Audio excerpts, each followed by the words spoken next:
Eh, Proses klarifikasi ini bukan hanya sekali. Saya pastikan bukan hanya sekali, karena pasti lagi gitu ya. Dan klarifikasi ini proses yang pasti dilalui kalau wajib lapor tuh masuk kategori diperiksa.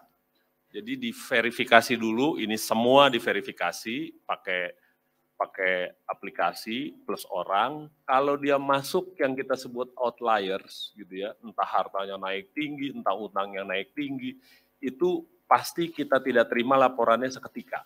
Gitu. Jadi kita tahan, lantas kita lihat lagi, masuklah dia ke pemeriksaan. Nah, jadi yang bersangkutan ini sebenarnya masuk di outliers, karena kita periksa. Gitu. Kita pernah periksa yang bersangkutan 2018 untuk periode 2015, 2016, 17, 18. Hasilnya kita terbitkan laporannya 23 Januari 2019. Dan karena dari laporan itu, menurut kami punya keterbatasan untuk menjangkau dari mana asal semua harta yang dilaporkan.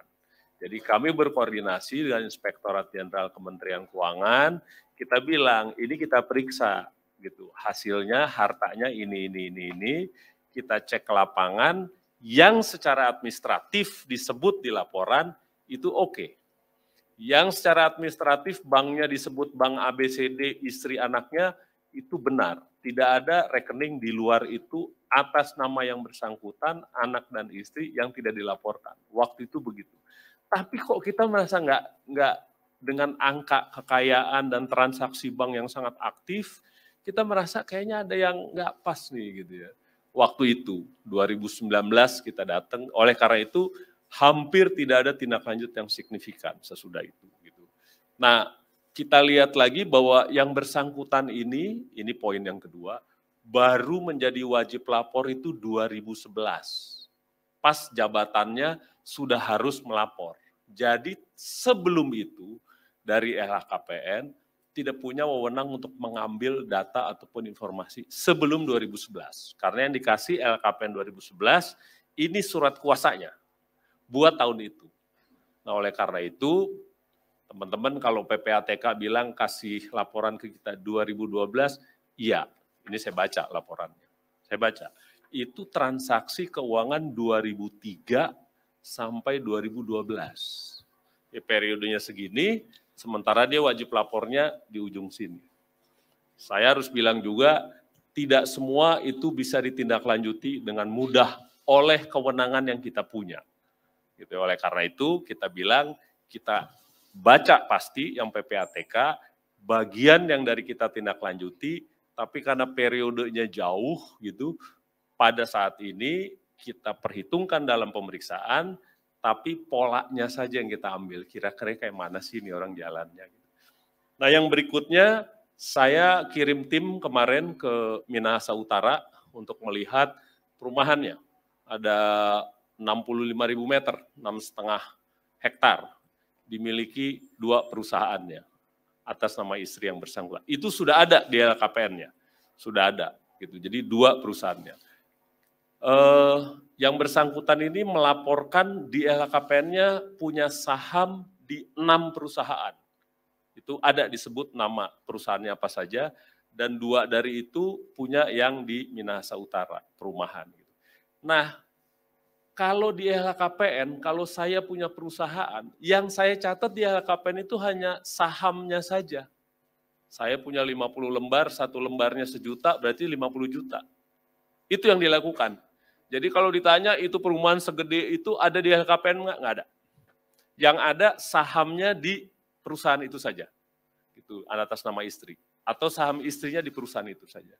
Itu ya, jadi perbedaan ini saya pikir secara teknis perlu diterangkan karena boleh sebesar apapun perusahaannya, tapi kalau di LHKPN hanya nilai saham pendaftarannya saja yang pertama. Gitu ya, itu menerangkan gitu. Yang berikutnya di 6 perusahaan ini kalau teman-teman lihat di LHKPN itu masuk di kategori surat berharga. Itulah nilainya. Saya banyak ditanya berapa nilai perusahaannya. Ya sebesar nilai sahamnya. Kalau saya ingat sekitar 1,5 miliar gitu.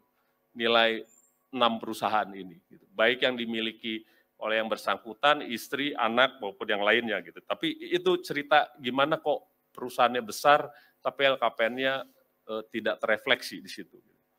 Nah, yang berikutnya sesudah dari Minahasa Utara, kita lakukan pemeriksaan lapangan, kita ke pemerintah daerah, kita lihat pendaftaran usahanya dulu gitu ya. Bahkan kita ke BPN melihat ini dulu asalnya beli dari mana, harganya berapa, gitu ya. Itu bagian dari proses di Minahasa Utara. Yang berikutnya tim juga sudah ke Jogja gitu kemarin gitu, dan sudah melihat juga yang teman-teman ributin di ini masuk apa enggak gitu segala macam, termasuk perumahannya, tapi itu masih jalan timnya ya. Yang Jogja agak rumit sedikit gitu dibanding yang Minahasa Utara, tapi saya akan update nanti kalau sudah ada hasil dari yang Jogja gitu ya. Secara singkat mungkin yang Jogja sedang jalan, prosesnya sama, kita lihat ada perusahaannya apa enggak. Kalau ada pemilikan propertinya, kita lihat nama siapa, kita ke BPN. Gitu ya. Tapi sekali lagi yang di LHKPN hanya yang atas nama yang bersangkutan, istri dan anak. Kalau dibilang ini punya dia tapi enggak ada di LHKPN, itu kayak apa? Kita lihat dokumennya. Kalau emang bukan atas nama dia, istri dan anak, memang dia tidak wajib mencantumkan di sana. Gitu ya. Itu yang progres yang di KPK gitu. Dan klarifikasi sedang berjalan, PPATK sudah, dan sekarang kenapa kita perlu dengan Inspektorat Jenderal? Teman-teman kalau dia cerita ada di perusahaan, KPK tuh enggak punya wewenang membuka transaksi perusahaan, enggak ada wewenangnya sama sekali. Gitu. Oleh karena itu kita bilang kita periksa sekarang, tambahan dari 2015-2018, kita periksa lagi untuk 2019, 2020, 2021, plus kita koordinasi sama Irjen kemarin itu kita bilang, ini dia ada perusahaannya. Gitu. Kita nggak bisa, gimana nih cara, ini kita mau koordinasikan dengan Irjen, gimana caranya supaya itu di perusahaannya bisa dilihat juga dan diinformasikan ke KPK. Di samping yang PPATK yang periode lalu ini udah kejauhan gitu ya, dan dia belum wajib lapor, kayak apa juga nih ini. Itu kita bicarakan juga dengan Irjen. Karena Inspektorat Jenderal ini lebih tahu dari KPK, kan dia bisa manggil atasannya, bisa manggil teman, bawahan, segala macam kan dia bisa manggil. Kalau kita manggil atasannya nggak boleh, karena nggak ada urusannya dengan LKPN, gitu ya. Itu gunanya dengan Irjen. Jadi kalau saya bilang bagi-bagi kerjaan, iya, bagi kerjaan berdasarkan kewenangan. Karena yang sana juga mau ini terungkap. Dan terakhir mungkin next-nya kayak apa, kita pastikan sesudah yang bersangkutan pasti ada lagi orang-orang lain yang kita kan dengar juga ada gengnya, ada ini, itu. Tapi kita kan perlu tahu polanya. Sekali lagi teman-teman, ini bukan